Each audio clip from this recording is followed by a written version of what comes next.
Making Big Shifts, presented by Marketing Reboot, with your host, Josh Anderson. Hey everyone, welcome back to Making Big Shifts by Marketing Reboot. I'm your host, Josh Anderson, where we talk to real entrepreneurs making really big shifts and the real results that follow. Today, we're excited. We have Becky Amble on the podcast today. She is the author of Grow or Die, which is essentially about mastering the 4 pillars of profit. So welcome to the podcast, Becky. Thank you. Great to be here with you. We are excited to have you. Before we dive into the book and the big shift behind the book, can you kind of go into your background? Let us know what you're currently doing and some of the history in that. Sure. Well, my background has been in strategic marketing for years and years. And so what I do is work with B2B companies, have done that for a long time, on how to grow a business. Typically, again, it's B2B. So everything has been on the strategic level, and then have added in artificial intelligence in the last, I think it's about 38 months now. We'll definitely dive into that probably towards later in the podcast. But first, I want to talk about your book, Grow or Die. So why this book and why now? Why did you decide to write it? What's the big shift behind that? Well, that's an interesting question, and it's maybe going to be kind of a strange answer. I keep hearing about people saying things like, well, to grow your business, you need to sell more to your current customers. You need to bundle. You need to increase the price per unit. You need to do these things. And there's usually 3 or 4 ideas that the gurus or whatever, experts, whatever, throw out there. And I thought, they're missing the foundation. And I taught marketing and management in 2 different universities, and I'm kind of a bit of an egghead, and I like to go back and make sure I've got real information, because I'm also a research fiend. And so I thought, people are missing the foundation. If they don't have the foundation, some of the things that people are telling them to do don't make sense, or they aren't really anchored. Like in your work where you're trying to make sure people have their message key and all these other things. If you don't have the pieces put together and have that basic starting place and a foundation, you're probably not going to get the kind of results you want. Yeah. I love that. And this speaks right to my soul in terms of like what I try to do with all my clients, right? It's very foundational. Go into what are these 4 pillars? Can you just kind of review them from a high level? Sure. And I'll try to be brief because there's a lot of information. So the first one, or the way to look at this, if somebody wants to make a drawing, you just make a plus, a grid on your 4 boxes on your paper. And the first one across the top is product or service, because it'll work for product or service companies. And then down the vertical is the market. So the first box is called market penetration, and that's where you've got your current product or service and you're selling it to your current market. That's like the basic one that almost everybody probably needs to focus on. And with that one, what I like to tell people is, just as a hypothetical, let's say that there's 100 customers in your target market.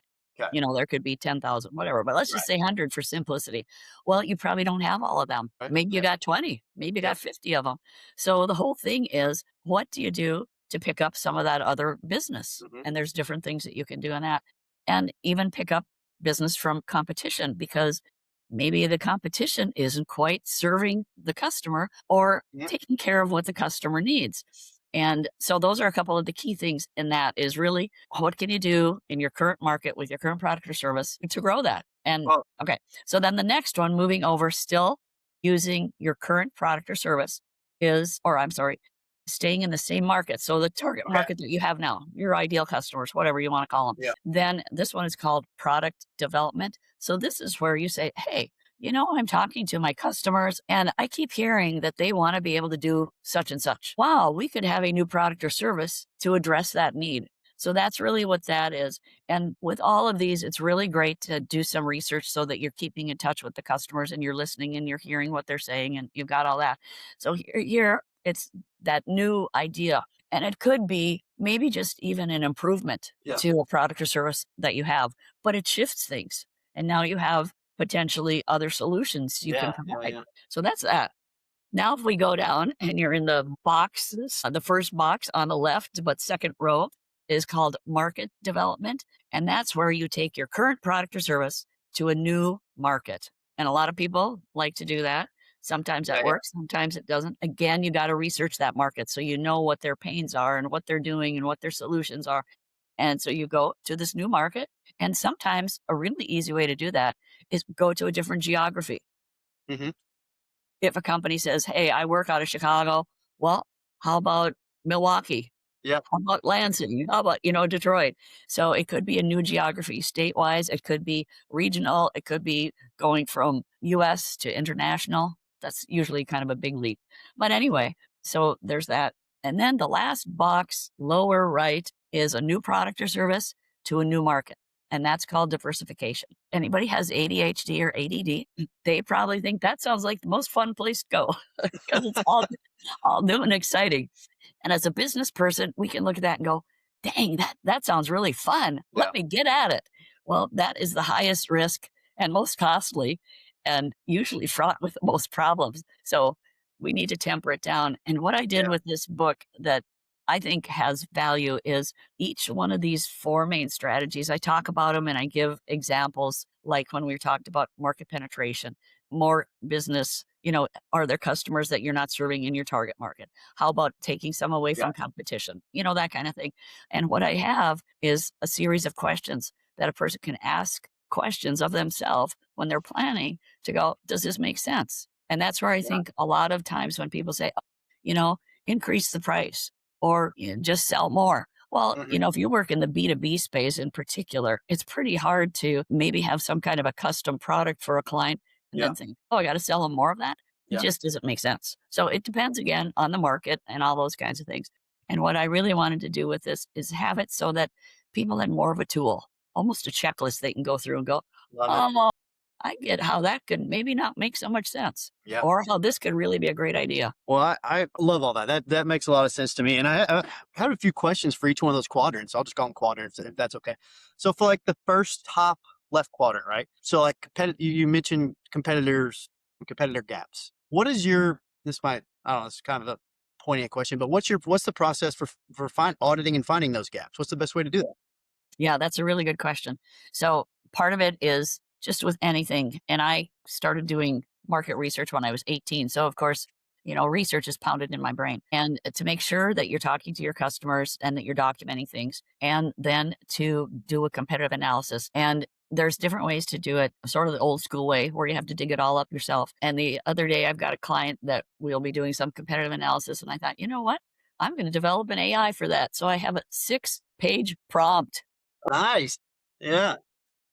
And when I tested it and went back and had my other AIs validate, it came back at 85% accurate. So I thought, oh, that's probably Yeah. pretty good. Yeah. So Good I start, think right? Yeah. the big thing is, and if you don't have access to that or don't know how to do that, a lot of times you can look up the competition and look up their website, their LinkedIn page, something like that. So whatever a person has access to and can do. And that's where too, if you can automate or use some AI, it's just saves you a lot of time. Yeah. Yeah, that makes complete sense. Yeah, like Perplexity, all the other tools out there are really good at research, things of that nature. So, all right, I think this was the top right quadrant. If I'm missing it wrong, but you said potentially new products from feedback from customers give you. I find it difficult, and like just as an entrepreneur with ADHD probably, but like always being the bright light syndrome, right? So, how do you know which of those new ideas that your customers give you is worth tackling, worth putting the resources into? You want to have the magical answer there? Yeah, I need that. Sometimes you don't know. And I was just going to mention a couple of things. When you're coming up with a new product or service, this is more product than service oriented. But one of the things you can do is just improve the quality of what you have. And it's Yeah. like, that's sort of a no brainer. Or you might update the packaging. A lot of times, especially on probably more consumer products than B, but a lot of times, then you almost reposition when you've Mhm. got a new package or a new way of Yeah. presenting something. So really, you can run some scenarios. You can do some analytics to try to figure out what makes sense. And I would say too, it's always tricky when you do market research. And that's where I encourage people to have a third party that's not going to be biased and that the customers aren't going to go, oh, well, Josh, I don't really want to say this to you because, I like you, Relevancy. Yeah, exactly. Yeah. all that stuff. And so it gets to be tricky, although it can be done, where you really want to get to people if you're interviewing them, asking questions. And what we do, because we do primarily B2B, we've got a specific protocol and we do almost always phone interviews because then you can dig in a little bit more. And face to face, in the current marketplace, you got clients all over the world, well, or at least all over the region, the US or something. So phone works really well. And you want to try to prompt and dig in where you'd say, if this were available, you might use what's called a Likert scale. If this product were available, how likely would you be to buy it? Very likely, likely, not likely, forget it, or something like that. Yeah. It's just a little tricky. And that's where, too, depending on people, how people answer, you might want to dig in a little bit more and ask them a little bit Yeah. more so you get a little more information. I don't know that there's exactly a magic answer. One of my clients has brilliantly developed for consumer products. Oh God, what are they called? Now I'm spacing out, but he's got models, templates. He's created these personas that he can then go and interview them, but he's created them using AI. Oh, so he's made his ICPs into his own personas on AI. Well, that's beautiful. And he asks questions too. That's love that. Yeah. Yeah. So depending on what a person wants to do, it is Yeah. a little tricky, and you just need to probably be really good at listening. Yeah. I like the idea about the actual phone interviews. A lot of clients, and I do it myself, but like internal surveys, which is like, form fields and they can write whatever they want. But then there's always those one responses where you would love to have 2 or 3 follow-up questions, right? So yeah, that's a great, while you might not be able to get the volume of responses, you can get more in-depth responses. Yes, exactly. And, I just got something from a colleague of mine, and they want me to do a survey. And I'm like, yeah, that's fine. I'm happy to do that. And they're going to send me a gift card. And I'm like, I don't care. Keep the gift card, but sometimes Yeah. just doing that or saying, I'm going to donate $10 to this particular charity or something, I'm usually cautious on that because then you develop a precedent. And That's true. Yeah. and I come from the med device world where you can't even talk to doctors without paying them like hundreds of dollars. Yeah. Yeah. Yeah. And then that increases your costs on everything. Hey, sorry to interrupt the podcast really quick. If you're getting value from making big shifts, please subscribe and tap the bell so you don't miss the next conversation. All right. Appreciate it. And now back to the podcast. For sure. No, that's good. Yeah, for sure. I guess lower left quadrant now. My next question for that one, that's development, right? That's the Yeah. market development. In terms of like a digital product or SaaS, B2B, enterprise type software, what have you seen effectively for that market development? I know there's so many different things. Just give us one tip for doing that. Well, again, research. And then one of the ways that people have done this is they've added a channel of distribution. And maybe they take something that they're doing and now they do it via e-commerce. Now, it depends on the product or service, but that's pretty easy where instead of going through dealers, distributors, or whatever, maybe you go direct, or maybe Yeah. it's something that's usually a pretty simple one. And again, you could go to a different geographic area, something like that. Okay. Great. Yeah, that makes sense. I guess my last question for the other pillar or the other quadrant would be the diversification, right? This one, Yeah. this one, as everybody thinks, is so much fun, and it truly is fun. You're creating something from nothing, right? It's like that's what jazzes me up, and why I've had several half dozen businesses. But why?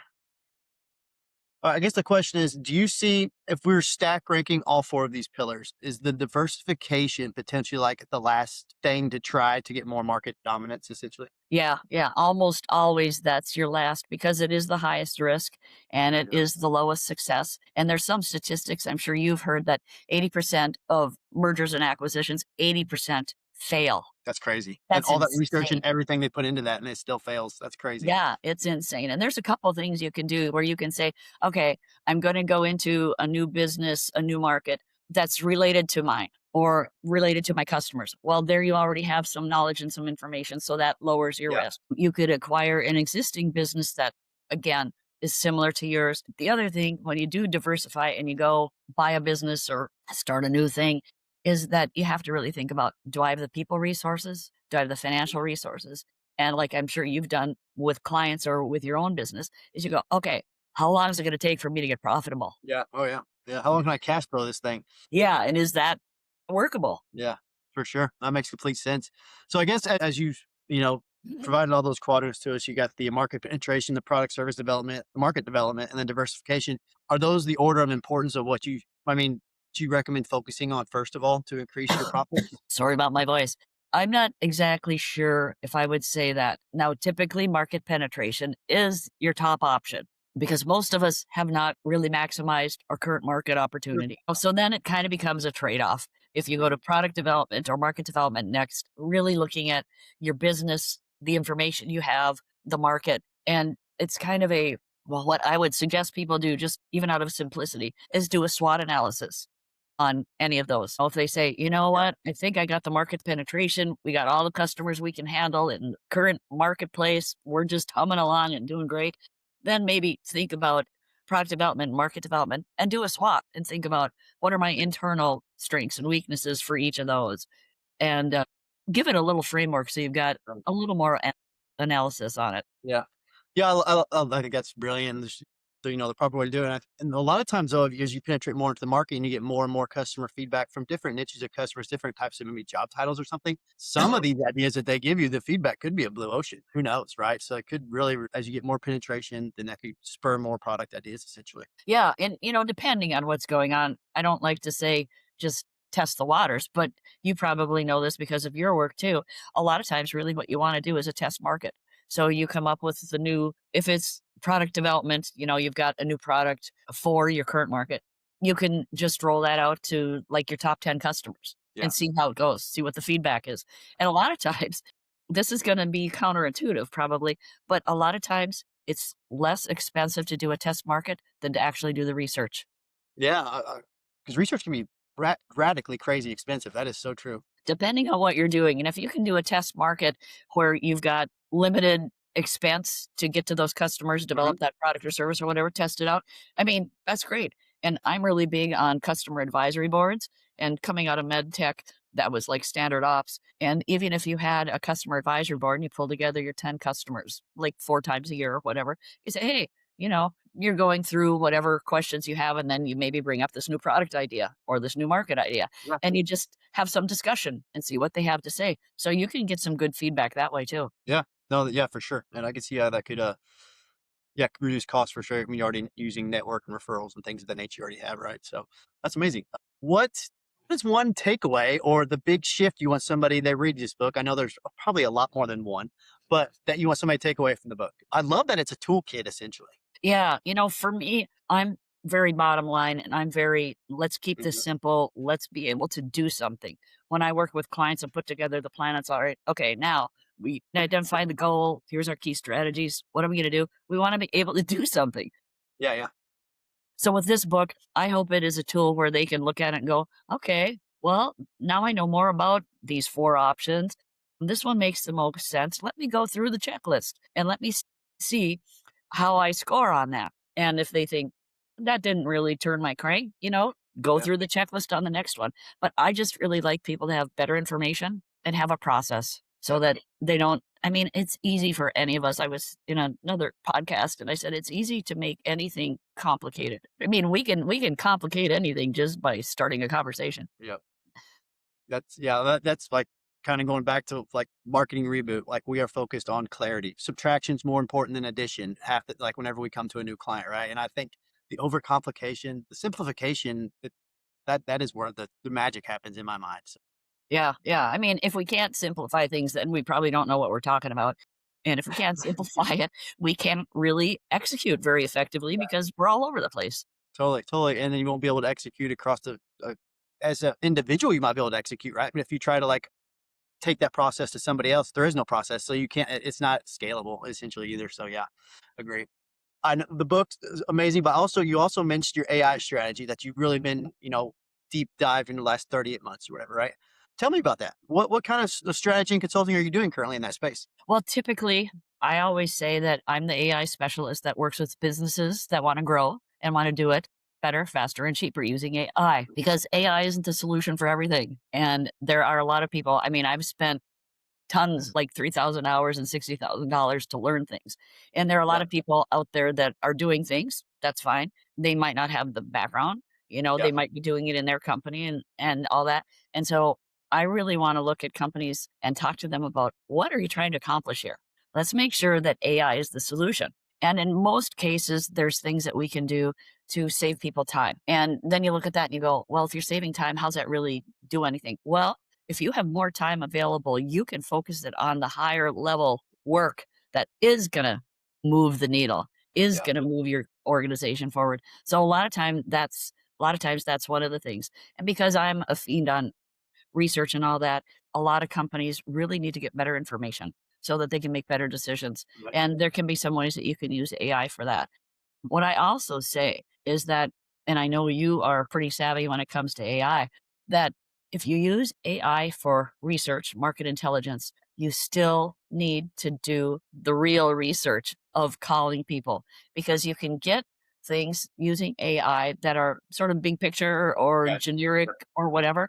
And it's like, but the true gold is once you get that, it's like if you do secondary research, you would do that using AI, and then you would do the primary research where it's the original research. Then you've got that basis from your AI, and then you can go, oh, this is the one I want to know more about, or I need to dig in on this question. Yeah. Because AI is not going to be universal. Well, it's going to be generic somewhat and more universal.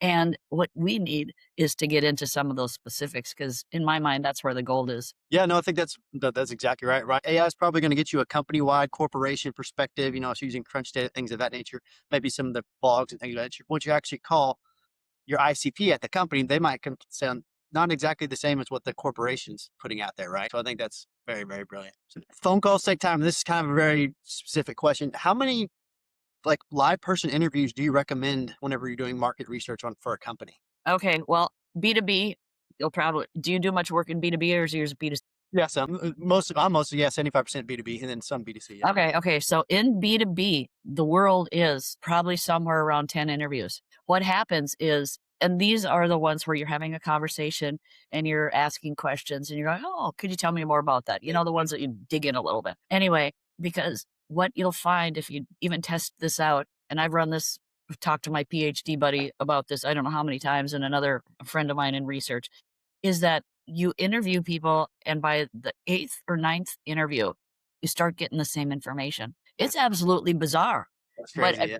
statistically, that's what happens. Huh. Now, you can certainly go to 20 questions or 20 interviews. Yeah.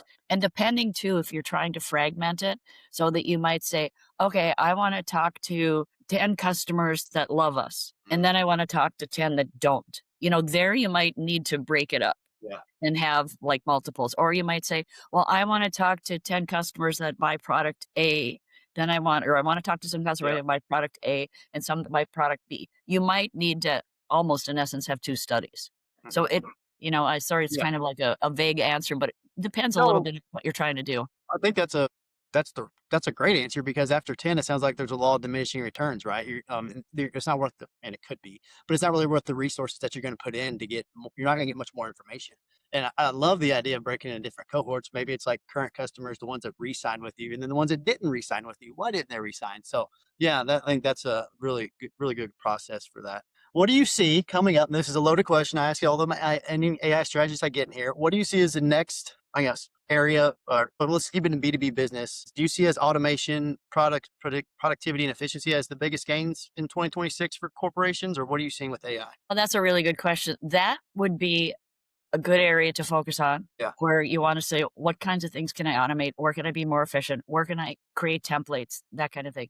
The other thing that's coming, and I caution people a little bit, is using agentic AI. And that, as exciting as it is basically where I could go to the AI and say, hey, I want you to go do some research on this topic. And then once you get that, I want you to find the leaders in the industry that are doing that. And then I want you to come up with a list of them and with agentic.